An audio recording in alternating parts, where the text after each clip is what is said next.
setiap kami Tuhan. Jadikan hati dan telinga kami, hati dan telinga seorang murid Tuhan, sehingga setiap kebenaran firman-Mu Tuhan yang ditaburkan boleh bertumbuh, berbunga, berbuah, menghasilkan hormat dan kemuliaan bagi nama-Mu Tuhan. Terima kasih Tuhan, bekerjalah ya Roh Kudus dengan cara dan kuasa-Mu Tuhan. Di dalam nama Tuhan Yesus Kristus, kita semua yang percaya katakan amin. Sebelum duduk coba kurang lebih 2 atau 3 orang kita lihat wajahnya penuh sukacita enggak ya? Ayo. Ayo. Sukacita itu di dalam kehidupan kita bukan karena keadaan, tetapi karena Tuhan yang ada di dalam kehidupan kita. Amin. Saya persilakan untuk Bapak Ibu kembali duduk. Kalau 2 minggu yang lalu, di minggu yang pertama, Bapak Pendeta Sabar sudah menyampaikan kebenaran firman Tuhan di tempat ini. Ini mah bukan mau ngetes ya, cuman pengen tahu aja. Temanya apa? 2 minggu yang lalu. Ya, 2 minggu yang lalu. Kalau minggu kemarin kan Pak siapa? Pak Gunandar. Pak Gunandar ya. Pak Gunandar temanya tentang kebangkitan dan menjadi terang. Kalau 2 minggu lalu berarti kan minggu pertama tema yang dibawakan oleh Pak Sabar adalah tema tepuk tangan dong buat Kak Febri. Ya, jadi waktu 2 minggu yang lalu Pak Sabar sudah menyampaikan kebenaran firman Tuhan bahwa pada saat Tuhan Yesus datang ke tengah-tengah dunia, Tuhan Yesus adalah terang dunia. Tetapi pada saat Tuhan Yesus kembali ke surga, yang menjadi terang dunia adalah siapa? Kita, saya. Bapak Ibu dikatakan bahwa kalau kita lihat terang, kira-kira yang Bapak Ibu perhatikan apa? Terang. Ada cahaya. Ya, ada cahaya, oke. Yang paling sering kita lihat itu apa Bapak Ibu? Apakah bentuk bola lampunya, kelap-kelipnya, warnanya, atau apanya? Yang kita butuhkan, sangat kita butuhkan adalah cahaya. Nah, kalau dikatakan bahwa kita adalah terang dunia, itu sebenarnya benar-benar yang harus orang lihat dari dalam kehidupan kita, yaitu terang, yaitu cahaya. Kalau cahaya itu tadi kan kita udah katakan bahwa cahaya yang kita lihat itu bukan karena bentuk bola lampunya, bukan karena warnanya, tetapi fungsinya. Nah, kalau dikatakan bahwa kamu adalah terang dunia, kira-kira yang harus kita pikirin kita sebagai terang dunia itu apa Bapak Ibu? Memberikan cahaya. Memberikan cahaya. Artinya kualitas kehidupan kita itu benar-benar harus memancarkan cahaya atau memancarkan sinar. Terang dunia dikatakan bahwa pada saat terang itu hadir, otomatis kegelapan akan sirna. 2 minggu yang lalu saya ingat juga dikatakan Pak Sabar bahwa kenapa kita harus menjadi terang dunia Bapak Ibu? Karena dikatakan bahwa dunia sedang di dalam kegelapan menutupi bumi dan kekelaman menutupi bangsa-bangsa. Dan satu hal yang harus kita percaya bahwa di dalam kegelapan, di dalam kekelaman, Tuhan Yesus adalah jawaban. Ya, hari ini kita melanjutkan daripada khotbah Pak Sabar, karena ini tetap yang dibawakan adalah tema dari Bapak Gembala, Rise and Shine, itu bagian 2 Bapak Ibu. Nah, kita buka di dalam Yesaya 60 ayat 1 dan 2. Kita baca bersama-sama.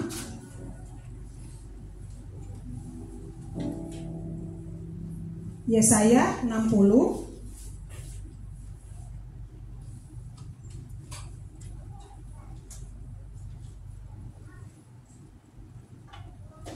Amin. Amin. Yang udah dapat katakan amin. Kok suci-suci ini kedinginan. Ini kalau nggak waktu di gereja kita pasti udah tarik selimut ya. Oke. Ya, Yesaya 60 ayat 1 dan 2 kita baca bersama-sama dengan suara yang paling keras ya. 2, 3. Bangkitlah, menjadi teranglah, sebab terangmu datang dari kemuliaan Tuhan terbit atasmu. Sebab sesungguhnya kegelapan bumi dan kekelaman menutupi bangsa-bangsa. Tetapi terang Tuhan terbit atasmu dan kemuliaannya menjadi nyata atasmu. Amin. Bapak Ibu, ini sebenarnya kebenaran firman Tuhan disampaikan untuk bangsa Israel pada saat itu ya oleh Nabi Yesaya. Mengapa dikatakan bangsa Israel harus bangkit? Ternyata kalau kita lihat di dalam Yesaya 59 ayat 1 dan 2, di situ dikatakan bahwa Israel mengalami kejatuhan dalam usaha, keuangan, keluarga dan ibadah mereka karena dosa dan kejahatan yang mereka lakukan. Kalau kita lihat Bapak Ibu di dalam 2 Raja-Raja 17 ayat 1 sampai 23, sebenarnya dosa apa sih yang dilakukan oleh bangsa Israel? Kita buka bersama-sama di dalam 2 Raja-Raja 17. Kita baca mulai dari ayat 7 Bapak Ibu. Kita tidak akan membacakan semua, tapi kita lihat dosa apakah yang telah dilakukan oleh bangsa Israel sehingga firman Tuhan datang kepada mereka untuk mengatakan mereka harus bangkit. 2 Raja-Raja 17. Udah dapat? Pak Suryo udah dapat, bisa membacakan? Hal itu terjadi karena orang Israel telah berdosa kepada Tuhan Allah mereka yang telah menuntun mereka dari tanah Mesir, dari kekuasaan Fir'aun raja Mesir, dan karena mereka telah menyembah Allah lain. Terus ayat 8 sampai ayat 9 ayat 10. Dan telah hidup menurut adat istiadat bangsa-bangsa yang telah dihalau Tuhan dari depan orang Israel, dan menurut ketetapan yang telah dibuat raja-raja Israel. Dan orang Israel telah menjalankan hal-hal yang tidak patut terhadap Tuhan Allah mereka. Mereka mendirikan bukit-bukit pengorbanan dimanapun mereka diam, baik dekat menara penjagaan maupun di kota yang berkubu. Mereka mendirikan berhala dan tiang-tiang berhala di atas setiap bukit yang tinggi dan di bawah setiap pohon yang rimbun. Bapak Ibu nanti terus lanjut baca sampai ayat 23. Di sini kita melihat betapa dalamnya bangsa Israel meninggalkan Tuhan. Pada saat Tuhan memanggil Abraham untuk keluar dari tanah Kanaan, saya ingat banget di situ janji Tuhan kepada Abraham itu dikatakan supaya menjadi bangsa yang besar. Dan oleh bangsa yang besar itu, oleh bangsa Israel ini, keturunan semua akan mendapat berkat. Dan pada saat kita melihat 10 hukum Allah yang dikasih kepada Musa, hukum yang pertama dikatakan apa? Dengan segenap hatimu. Dan berikutnya dikatakan jangan sampai ada Allah lain di dalam kehidupan bangsa Israel. Dan kita lihat tadi, kita baca di dalam ayat 7 sampai ayat 10 itu, di situ kita lihat semua hal yang dilakukan oleh bangsa Israel itu sebenarnya mereka berbanding terbalik dengan perintah Tuhan. Nah, pada saat mereka ada di pembuangan, Bapak Ibu, di pembuangan Babel sebenarnya, untuk latar belakang Yesaya ini, di situ sebenarnya mereka melakukan hal-hal yang benar-benar menyakiti hati Tuhan. Dan karena mereka melakukan kejahatan, mereka melakukan dosa, dikatakan bahwa apa? Tuhan tidak menolong. Di dalam Yesaya 59 ayat 1 sampai 2, Israel mengalami kejatuhan dalam usaha, istilahnya apa yang mereka lakukan itu sebenarnya mereka berjalan sendiri, mereka berjalan dengan kekuatan mereka. Kenapa? Karena tidak ada penyertaan Tuhan. Nah, kalau bicara tentang bangsa Israel, Bapak Ibu, itu juga seringkali terjadi di dalam kehidupan kita. Ya. Kenapa tahun 2024 dikatakan bangkit dan menjadi terang? Artinya kalau kita bangkit, kalau bicara bangkit berarti orang dalam posisi apa? Tidur. Posisi duduk untuk bangun. Terjatuh untuk bangun. Bisa juga dalam posisi mati. Mati dalam arti mati rohani ya, seperti bangsa Israel, mereka meninggalkan Tuhan.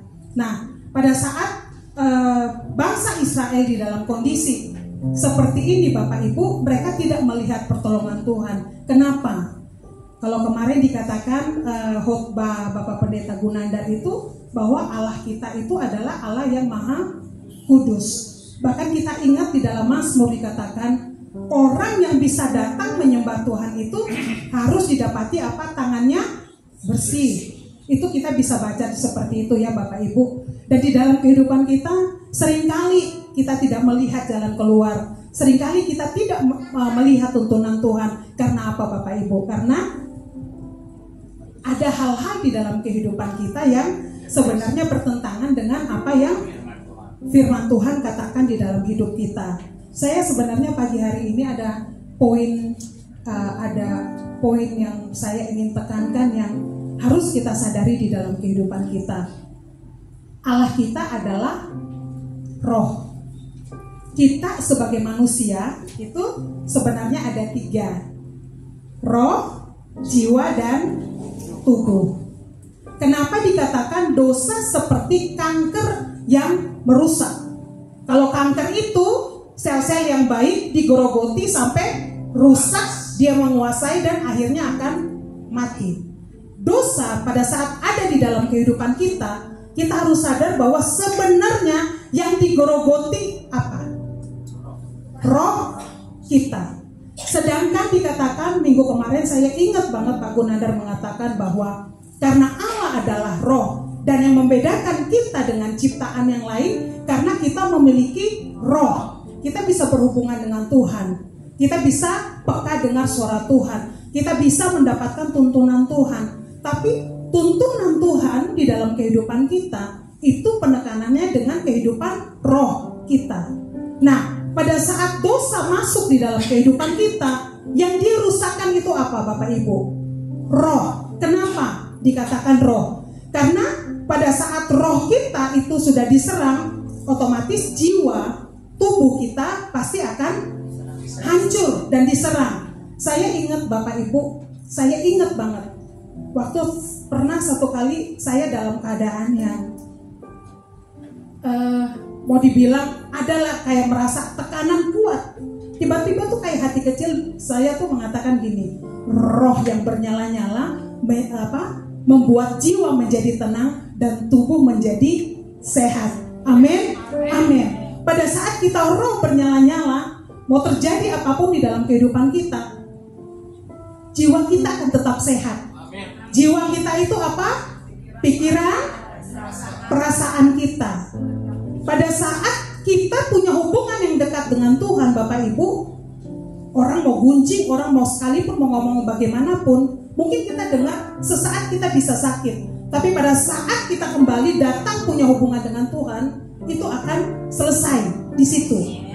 Nah, kalau kita tidak roh kita tidak benar-benar tidak sungguh-sungguh dengan Tuhan, Bapak Ibu, jiwa kita akan semakin semakin menjadi-jadi ya, semakin emosi, semakin panas. Dan pada saat kita punya jiwa nggak terkendalikan, akan lari kepada tubuh.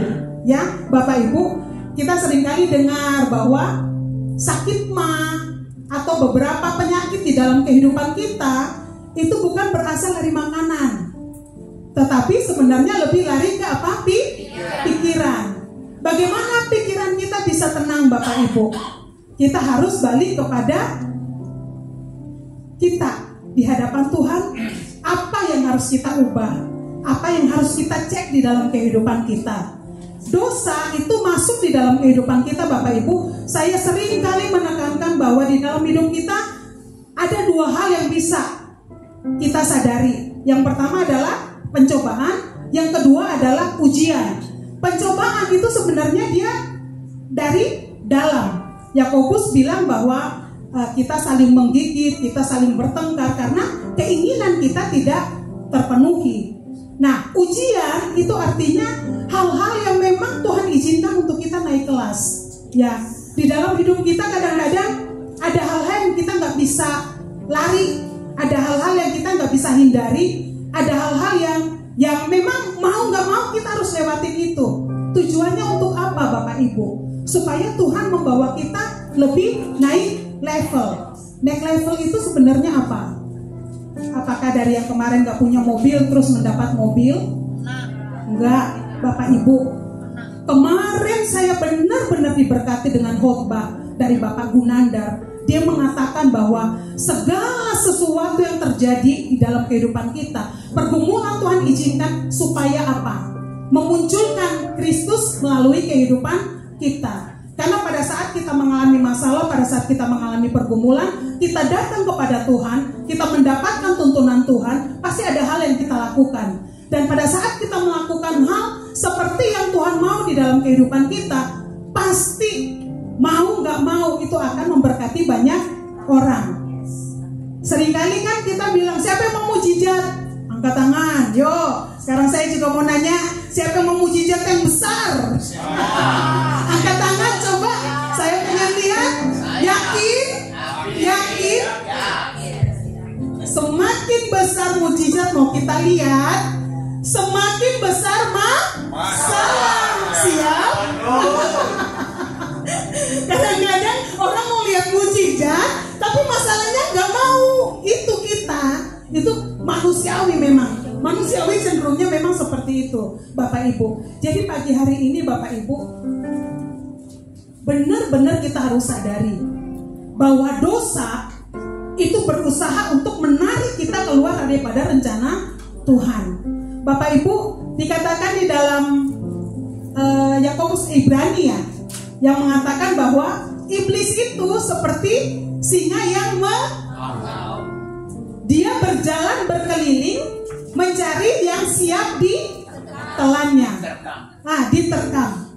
Balik lagi khotbah yang minggu kemarin. Pada saat iblis berusaha untuk menarik Adam dan Hawa keluar daripada Taman Eden, dia berhasil, sangat berhasil. Pada saat dia tahu bahwa Tuhan sedang berkuasa dan Tuhan sebagai manusia, pencobaan di padang gurun, dia berhasil apa? Gagal. Gagal. Dari dua cerita ini Bapak Ibu, saya duduk di situ kemarin, saya menarik seperti ini Bapak Ibu. Biasanya kalau semakin ada masalah, ada pergumulan di dalam kehidupan kita, itu sebenarnya kita harus bersiap-siap. Kenapa? Karena sebenarnya pada saat kita lewati pergumulan itu, ada perkara besar yang mau Tuhan kerjakan di dalam kehidupan kita. Amin. Amin. Kita lihat tokoh-tokoh Alkitab Bapak Ibu. Semua tokoh-tokoh Alkitab yang dipakai Tuhan secara luar biasa. Daniel, dia harus masuk ke gua singa. Sadrak, Mesak, Abednego, dia harus masuk ke dalam perapian yang menyala-nyala. Bahkan dikatakan 7 kali orang yang membuang mereka aja hangus terbakar. Kita melihat Yusuf ya, kalau akhir-akhir ini kan SMA kita lagi tentang Yusuf. Kalau kita lihat pada saat dia mendapat visi, apakah langsung tergenapi Bapak Ibu? Enggak. Bahkan kalau khotbah Ibu Mini kemarin di Wanita, dikatakan bahwa pelipat gandaan itu terjadi di dalam kehidupan kita. Itu kita harus fokus iman kita kepada Tuhan. Kenapa? Karena seringkali keadaan itu berbanding terbalik dengan apa yang kita dapat dari Tuhan. Hari ini saya percaya bahwa ada di dalam kehidupan kita itu Tuhan sedang memberikan rema. Tuhan sebenarnya sedang menuntun kita. Tuhan sebenarnya saat ini sedang berbicara secara tajam di dalam kehidupan kita untuk ada hal yang harus kita lakukan di dalam hidup kita. Dikatakan bangkit dan menjadi terang Bapak Ibu. Kita ada di tempat ini itu nggak ada yang kebetulan. Bahkan dikatakan bahwa pada saat di dalam Yeremia 1 ayat 5 dikatakan sebelum kita dibentuk, Tuhan sudah punya rencana yang besar di dalam kehidupan kita. Itu panggilan Yeremia sebagai nabi. Tapi di dalam kehidupan kita harus sadar bahwa kita tidak sekedar makan, minum, besar, sekolah, kerja, menikah, dan lain sebagainya ya Bapak Ibu. Kemarin waktu akhir tahun, awal tahun lah tepatnya, kami sempat berlibur sebentar. Kami berlibur di tempat yang sama dengan 10 tahun lalu. Saya ingat anak saya Yona lahir tahun 2012 ya. Jadi sekitar masih 1 tahun lebih lah ya, belum 2 tahun. Kemarin kami datang di hotel yang sama, hampir kamar yang sama. Kalau 10 tahun yang lalu kamar yang pojok, ini kamar yang ketiga. Waktu saya lagi duduk di kamar hotel, waktu itu kayaknya suami sama anak-anak, pokoknya saya lagi ingat saya duduk sendiri. Terus tiba-tiba tuh Tuhan kayak ingetin saya seperti ini. 10 tahun yang lalu itu datang dengan anak masih kecil, baru 1.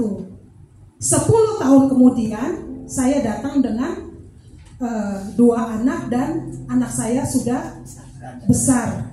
Saya langsung bilang sama suami saya, Pak, 10 tahun yang akan datang Yona tuh udah selesai kuliah loh. Amin. Ya, 10 tahun lalu. Bapak Ibu kayak yang udah punya anak-anak yang udah besar-besar, coba cepet atau lama? Aduh.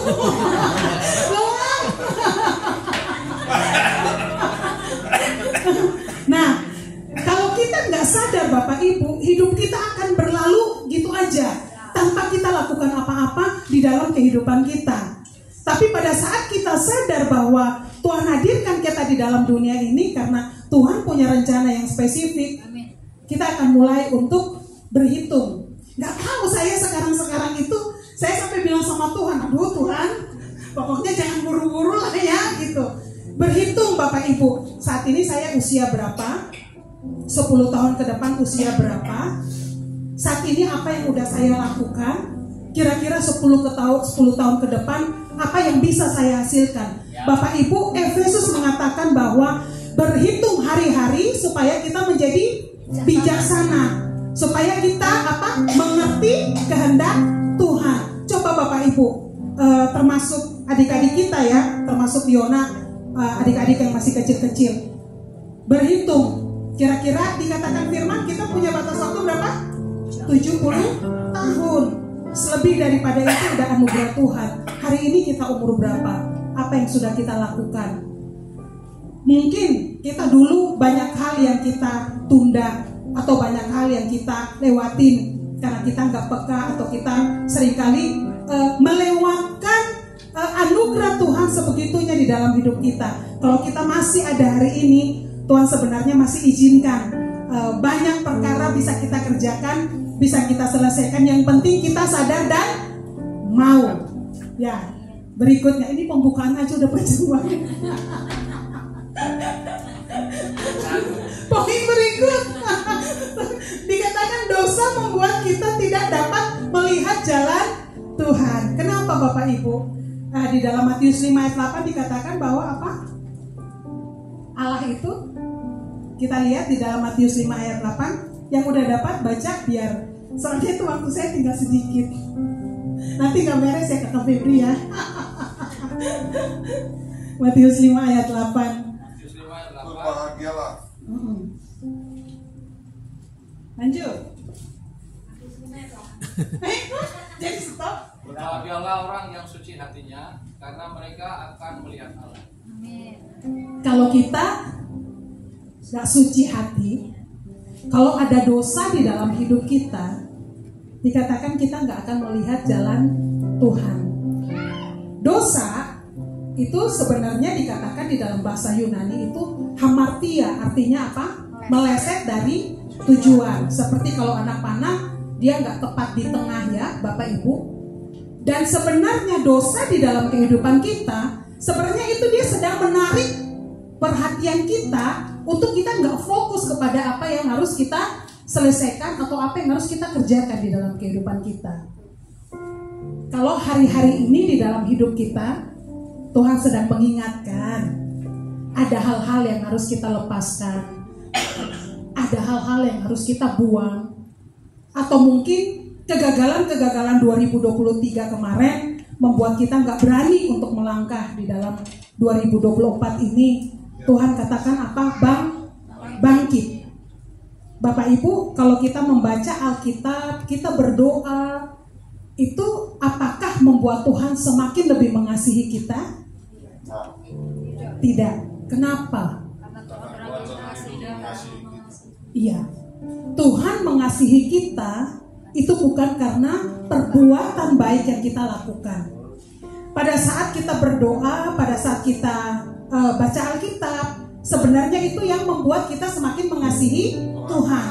Karena apapun keberadaan kita, itu sebenarnya Tuhan tetap mengasihi kita. Kita harus ingat itu. Jadi pada saat kita ada di dalam kelemahan-kelemahan, saat kita sadar, tetap datang kepada Tuhan. Karena selama kita datang kepada Tuhan, kita percaya bahwa roh kita itu benar-benar sudah diselamatkan. Biasanya seringkali kalau kita di dalam melakukan kesalahan, ada dosa-dosa yang kita sadari tapi masih kita sayang, saat kita mau datang kepada Tuhan, seringkali ada intimidasi iblis yang membuat kita merasa tidak berkenan. Tujuan iblis apa Bapak Ibu? Supaya kita nggak bisa berdoa. Kenapa? Karena semakin kita nggak bisa berdoa, jiwa kita semakin nggak sehat, tubuh kita juga ikut nggak sehat, dan kehidupan kita akan kacau. Amin ya. Jadi Bapak Ibu, pada saat kita mendapati di dalam kehidupan kita ada kelemahan-kelemahan, apa yang harus kita lakukan? Tetap datang kepada Tuhan dengan penuh kesungguhan hati, dan dengan iman kita percaya Tuhan ampuni. Tapi satu hal yang harus kita ingat, tidak boleh kita bermain-main dengan dosa. Kenapa? Kalau kita bermain-main dengan dosa, konsekuensi itu pasti ada. Kayak misalnya anak kecil, kita katakan jangan main pisau, tetap dia main pisau. Saat dia berdarah, apakah kita orang tua tinggalin? Enggak. Kita orang tua tetap nolong, tetap obati. Tapi rasa sakitnya siapa yang alami? Tetap anak. Begitu juga di dalam kehidupan kita. Pada saat kita keluar daripada apa yang Tuhan mau kerjakan di dalam kehidupan kita membiarkan, kita kompromi dengan dosa, kita harus waspada. Karena ada hal konsekuensi yang harus kita alami di dalam kehidupan kita. Mungkin kadang yang harusnya hanya cuma butuh waktu 1 tahun untuk naik ke kelas 5. Tapi karena kita nggak taat, bisa butuh 10 tahun untuk kita naik sampai ke kelas 5. Tapi sekali lagi kita balik lagi, umur kita berapa banyak, sekarang kita udah usia berapa, dan kita mau terus seperti itu? Tentunya tidak. Anak-anak muda, kerohanian kita semakin bertumbuh, itu bukan karena kita melayani Tuhan dengan perasaan, tetapi kita harus melayani Tuhan dengan komitmen. Saya benar-benar percaya bahwa pada saat kita lagi gak pengen banget, pada saat kita lagi gak mood banget, tapi karena komitmen kita tetap datang kepada Tuhan, di saat itulah kemenangan level kita itu naik secara kerohanian ya Bapak Ibu. Nah, kita lanjut lagi, dikatakan bahwa karena dosa itu bangsa Israel meraba-raba seperti orang buta tersandung di waktu tengah hari karena tidak tahu tuntunan Tuhan. Bapak Ibu, di tengah hari itu dia nggak bisa dapat tuntunan Tuhan. Kenapa? Karena ada dosa. Pada saat kita melakukan dosa Bapak Ibu, apakah Roh Kudus meninggalkan kita? Tidak. Tapi kenapa kita nggak dengar Roh Kudus mau memimpin kita, menuntun kita di dalam kehidupan kita? Karena kita udah nggak peka. Pada saat kita kompromi dengan dosa, di saat itulah suara jiwa kita lebih kencang daripada Roh Kudus yang ada di dalam hidup kita. Apa yang harus kita lakukan agar bisa menjadi saksi di tahun 2024? Yang pertama dikatakan bangkit dari kejatuhan akibat dosa dan kejahatan kita dengan cara mentaati firman Tuhan. Kita kenal ada dosa putih, ada dosa kecil, kenal? Dosa tetap dosa ya Bapak Ibu. Dan dikatakan bahwa upah dosa adalah maut. Kenapa? Sekalipun kita sudah diselamatkan Tuhan Bapak Ibu, roh kita sudah diselamatkan Tuhan, tapi kalau kita terus berkompromi dengan dosa, kelama-kelamaan kita pasti yang mengambil keputusan untuk meninggalkan Tuhan. Jadi bukan Tuhan meninggalkan kita, tetapi kita yang meninggalkan Tuhan. Karena apa Bapak Ibu? Karena kita udah gak peka lagi, Tuhan mungkin udah nunggu, Tuhan udah pengen banget untuk punya hubungan yang lebih intim dengan kita, tetapi kita nggak sadar. Kenapa? Karena kita lebih dengar jiwa kita, ego kita yang ingin kita puaskan ya.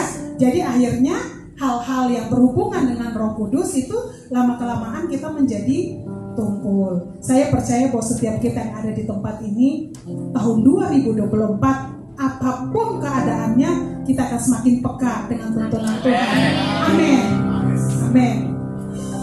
Yang kedua dikatakan bahwa tadi yang pertama bangkit dari kejatuhan akibat dosa dan kejahatan kita dengan cara mentaati firman Tuhan. Poin A dikatakan komitmen membaca dan merenungkan firman Tuhan setiap hari melalui SMA. Bapak Ibu, kita punya aplikasi SMA. Apakah Bapak Ibu sudah mendownload? Sudah? Coba yang sudah bisa angkat tangan yang tinggi.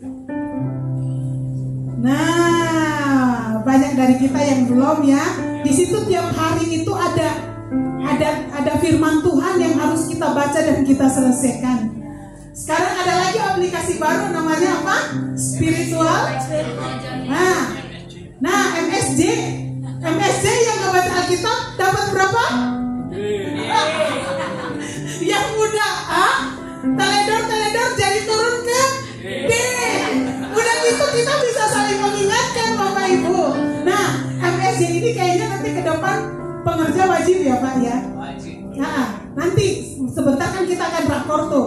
Nanti di situ harus wajib. Kenapa? Karena MSJ itu akan buat kita satu dengan yang lain saling memperhatikan. Pak Suryo, lu kok turun jadi D? Jadi itu kita benar-benar kita biasa handphonenya lebih dari satu. Kadang-kadang kita baca dari ini, tapi kadang-kadang kan ini nggak selesai, kita pindah. Nah jangan, pokoknya benar-benar harus dari MSJ. Soalnya kalau enggak, poin kita yang pertamanya udah A+, turun di D. Nah ya, Pak Pendeta aman.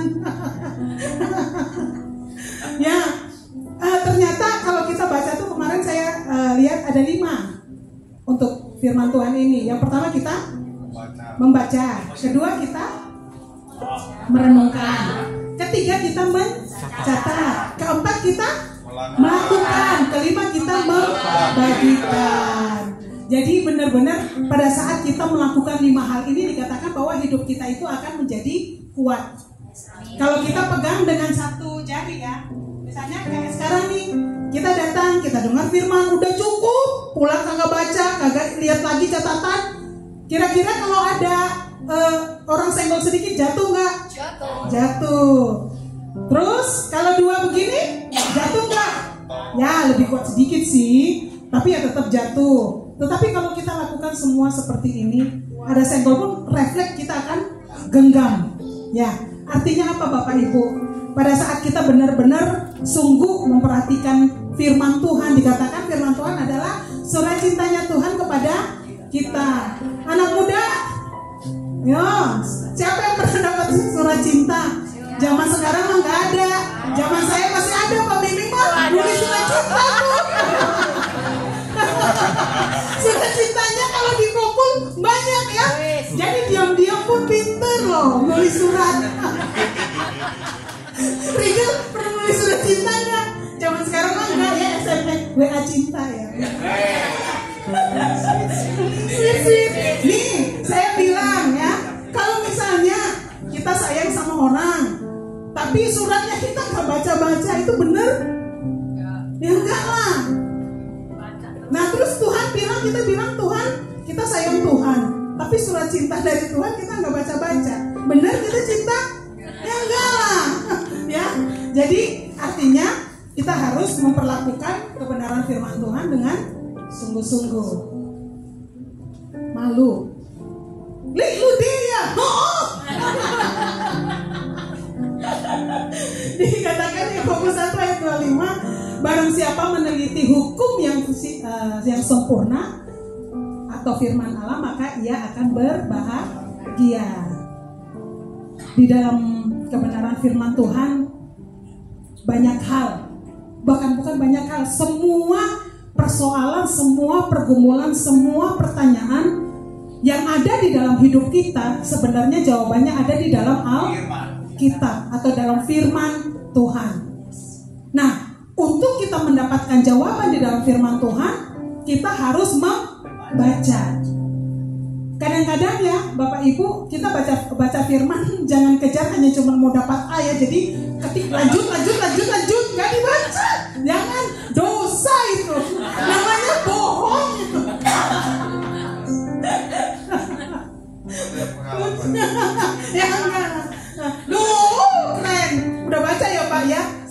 abu-abu. Ya. Luar biasa, tepuk tangan dong buat sahabat. Oke. Nah, terus kita lanjut Bapak Ibu. Jadi resep bahagia di dalam kehidupan kita ada di dalam Alkitab atau firman Tuhan. Kalau ditanya siapa yang pengen berbahagia? Saya. Yakin semua angkat tangan. Baca Alkitabnya kagak? Oh, langsung hening. Mengheningkan cipta. Berikutnya dikatakan bahwa yang kedua dikatakan membangun mesbah keluarga setiap hari untuk menyelaraskan hidup kita dengan firman Tuhan. Bapak Ibu, saya juga sering kali ngomong sama suami saya, dan mungkin ini udah kesekian kali saya ngomong di depan mimbar. Saya seperti saat sekarang itu karena papa saya yang begitu luar biasa. Pagi sama malam itu selalu ada mesbah, dan kalau mesbah itu papa saya ngomongnya lama sampai kita udah ngantuk-ngantuk, udah tidur-tidur. Tapi saya ingat satu pesan dia dikatakan bahwa gini, kalau engkau mau berhasil dan beruntung, bertindak hati-hati di dalam Yosua, bertindak hati-hati sesuai dengan firman Tuhan, jangan menyimpang ke kanan atau ke kiri. Kemarin waktu masuk di dalam 2024, saya minggu pertama saya mengajar sekolah minggu Bapak Ibu. Saya benar-benar untuk kelas besar saya tekankan mereka harus mulai belajar setiap hari baca mulai kitab Amsal. Kalau anak-anak mungkin baca dulu yang seperti Amsal, Mazmur ya. Nanti baru kita, yang penting mereka punya kebiasaan dulu. Saya bilang kalau mereka baca satu hari satu pasal, dan nanti bulan Februari mereka benar-benar, saya akan benar-benar kasih hadiah. Tujuannya itu untuk apa Bapak Ibu?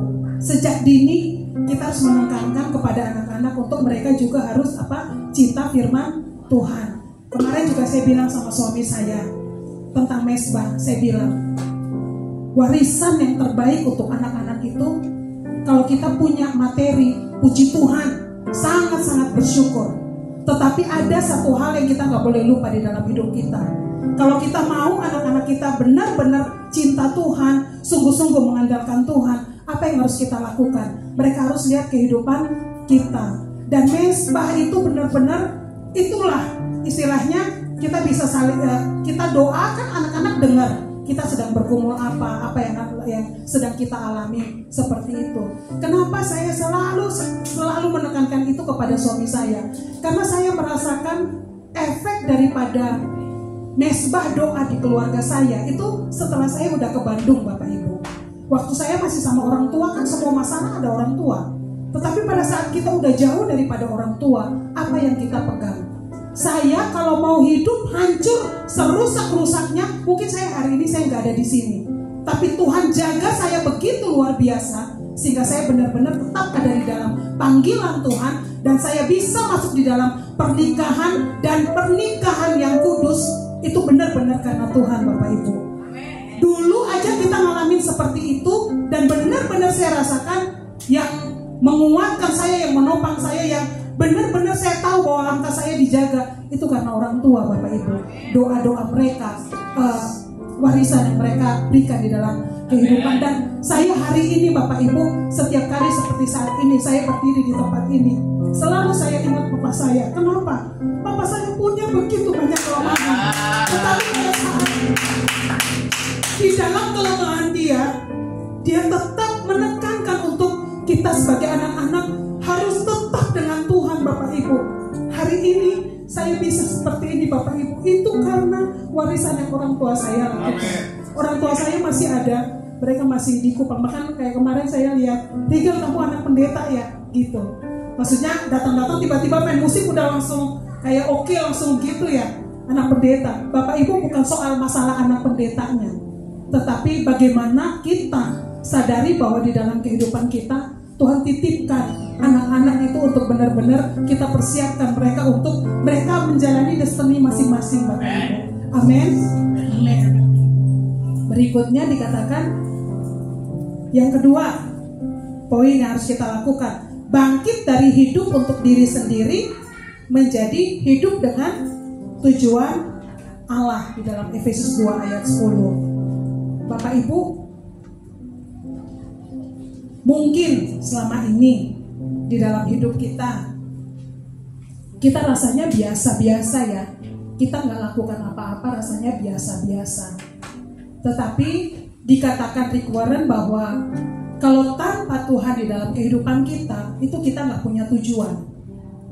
Dan tanpa tujuan, kita itu hidup kita tuh nggak ada artinya. Dan tanpa arti, sebenarnya hidup kita itu nggak signifikan. Artinya hidup kita itu nggak tepat sasaran.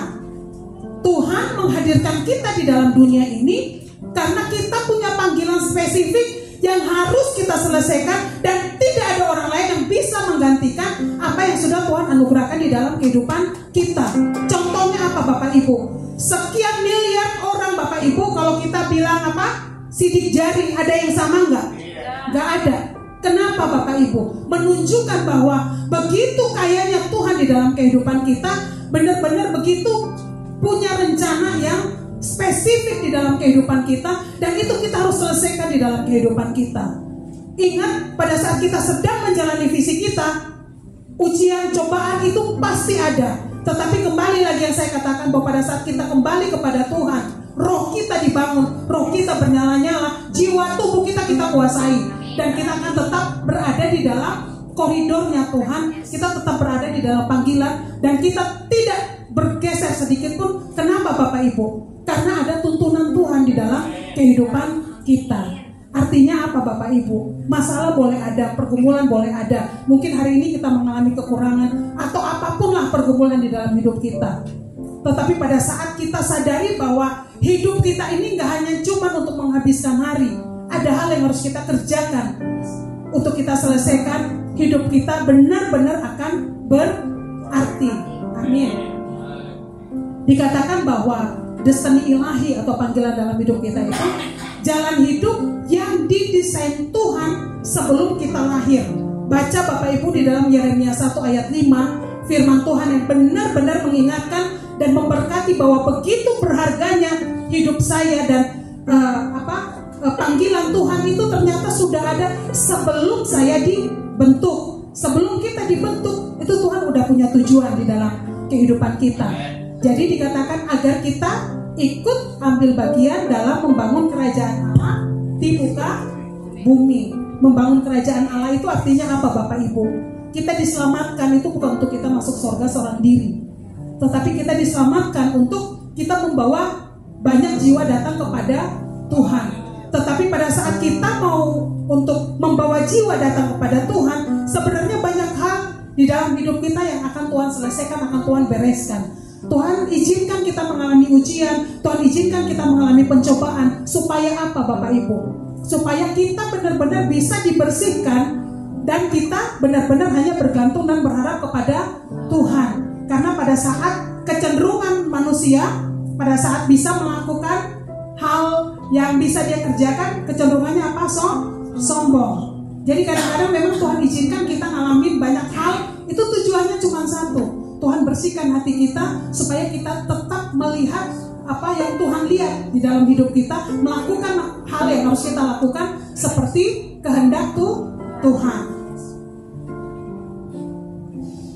Jika kita mau hidup dalam destiny ilahi, dikatakan bahwa maka kita akan mengalami pemeliharaan secara ilahi, perlindungan, penyediaan. Artinya Bapak Ibu, pada saat kita mau menyelesaikan destiny di dalam hidup kita, banyak hal yang mungkin dengan kekuatan kita nggak mampu, tetapi Tuhan akan mampukan, Tuhan akan cukupkan. Saya seringkali mendengar tuh dari bapak-bapak pendeta dikatakan apa? Pendetanya Kejadian ya, bukan pendeta Keluaran ya. Ini tuh ada yang nanya, maksudnya pendeta Keluaran Kejadian itu kayak gimana? Tiba-tibanya jadi pendeta. Bapak Ibu, kita harus percaya bahwa di dalam hidup kita tidak ada yang terjadi secara kebetulan. Semua yang ada di dalam hidup kita itu karena perkenanan Tuhan. Mungkin kita bukan orang yang pintar ngomong, mungkin kita bukan keluaran teologi, mungkin kita bukan orang yang fasih lidah, atau mungkin kita orang yang gak rohani-rohani amat. Tapi kalau Tuhan percayakan, Tuhan yang panggil, Tuhan yang pilih, Tuhan yang berlengkapi. Tepuk tangan untuk Tuhan Yesus. Kita berikan semangat ya untuk setiap kita yang ada di tempat ini. Nah, terus dikatakan bahwa bangkit dan jadi terang, membawa orang yang hidup dalam kegelapan kepada Kristus. Saya percaya bahwa pada saat kita sadari poin yang tadi udah kita bahas tidak panjang lebarnya itu, kita akan menjadi terang ya Bapak Ibu. Dikatakan yang hidup dalam kegelapan, kita membawa orang yang hidup dalam kegelapan kepada Kristus. Bangkit dari level rohani yang ada, memasuki level rohani yang baru atau menjadi murid, supaya kita bisa mengatasi semua persoalan yang datang. Kalau menjadi murid itu Bapak Ibu bukan cuman kalau murid Kristus ya, itu bukan cuman pada saat kita belajar Alkitab aja, tetapi belajar menjadi murid Kristus adalah kehidupan kita setiap hari ya.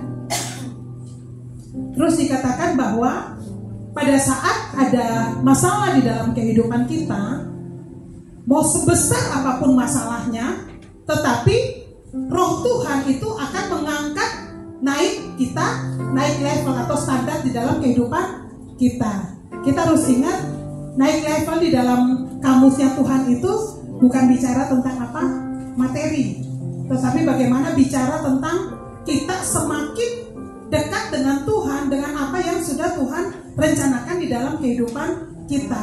Kalau kita lihat proses perjalanan panggilan tokoh-tokoh Alkitab di dalam kehidupan mereka, dari mulai mereka kayak contoh misalnya Musa, dia harus lewatin banyak hal, terus untuk memimpin bangsa Israel pun dia dinegosiasi dengan Tuhan Bapak Ibu. Tapi itu bicara tentang proses, semakin lama semakin dekat dengan apa yang Tuhan mau kerjakan di dalam kehidupan kita. Jadi begitu juga di dalam hidup kita Bapak Ibu, kita sadari dan kita percaya dan kita yakini dan kita benar-benar harus percaya bahwa dengan semua yang Tuhan izinkan terjadi di dalam kehidupan kita, sebenarnya Tuhan sedang mengarahkan kita untuk kita masuk kepada destiny ilahi yang Tuhan mau kerjakan di dalam kehidupan kita. Kita bersyukur kita ada di dalam GBI WTC Bapak Ibu. Di dalam GBI WTC ini kan ada kelas TC ya. TC itu 1 sampai 7. Ya, sekarang yang sedang berjalan itu 1, dan rencananya di dalam 2024 ini nanti kalau bisa 2 sama 7 ya. Sebenarnya 6 sih kalau bisa untuk pendoa. Ya, tapi nanti kita lihat untuk itu ya. Bapak Ibu, kalau ada kesempatan, yuk sama-sama kita ikut pemuritan ini. Isinya sangat-sangat bagus Bapak Ibu. Tapi kalau pemuritan ini kita hanya ikut cuman sekedar, kita nggak akan dapat apa-apa. Tapi kalau kita ikut, kita benar-benar ikut pembelajarannya kita oke, renungan hariannya kita lakukan sungguh-sungguh, banyak banget berkat. TC01 ini saya mungkin udah yang ketiga kali atau udah yang keempat kali ya. Tapi ini yang sekarang ini pembawaan buku ya Pak ya. Soalnya yang buku-buku lalu itu nggak ada tulis TC-nya, nggak ada tulis kersel. Tapi buku yang sekarang ada kerselnya. Ya. Nah, terus berikutnya dikatakan kita masuk di dalam kersel. Masuk dalam kersel itu supaya sebenarnya kita bisa saling tahu satu dengan yang lainnya Bapak Ibu ya. Kalau kayak banyak seperti ini mungkin nggak pernah tahu kayak ulang tahunnya segala macamnya. Terus misalnya kalau nggak datang ke gereja, kalau nggak datang ke kersel, kalau nggak bergabung di kersel mah kita nggak akan tahu. Tapi kalau pada saat kita bergabung di kersel, seminggu kita lihat nggak ada, di mana minggu kedua nggak ada, otomatis pasti kan akan dicari ya Bapak Ibu. Jadi Bapak Ibu yang belum bergabung di dalam kersel, yuk bergabung di dalam kersel ya. Nanti ada area masing-masing, pengumuman tiap minggu, diperhatikan supaya kita bisa sama-sama ada di dalam kersel Bapak Ibu untuk bertumbuh bersama ya. Nah, dikatakan bahwa pemuritan itu bukan program atau event, tetapi itu adalah kehidupan kita sehari-hari ya. Terima kasih, Tuhan Yesus memberkati. Biarlah kita semua mau rindu untuk melakukan kehendak Tuhan di dalam kehidupan kita. Saya undang untuk